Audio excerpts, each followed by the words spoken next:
Ben and Erica, this psychiatric nurse practitioner testified today about her care of Lindsay Clancy, revealing Clancy's concerns about medications and also showing how involved she was in her own care.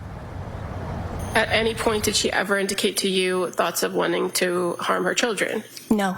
Another medical provider who treated Lindsay Clancy takes the stand in her murder trial. Clancy is accused of killing her 3 children in their Duxbury home in January of 2023.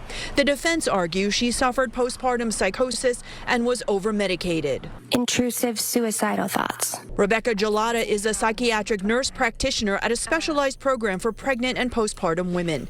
Clancy was treated there for over a month shortly before the killings. Was she able to advocate for herself and express that she had some knowledge base about some of these medications? Yes. Gelada testified about changing prescriptions multiple times to manage Clancy's insomnia and depression. Gelada also considered Clancy may be bipolar, raising the issue during an appointment with Lindsay and her husband.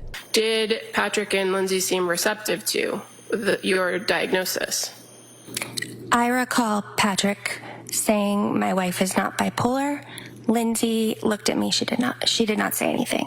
On cross-examination, the defense pressed Gelada on whether she did enough to treat Clancy, zeroing in on Patrick Clancy's concern about several medications. Do you recall that he said that you're turning her into a zombie?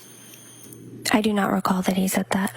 Would you say to the jury that he was concerned or he was pissed off about the medication and what it was doing to his wife? I would say he was concerned.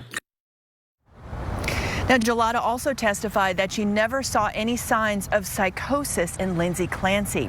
At the end of court today, the judge told the jury that in terms of the pace of the trial, we are well on schedule. In Plymouth, Sarah Conji, WCVB News Center 5.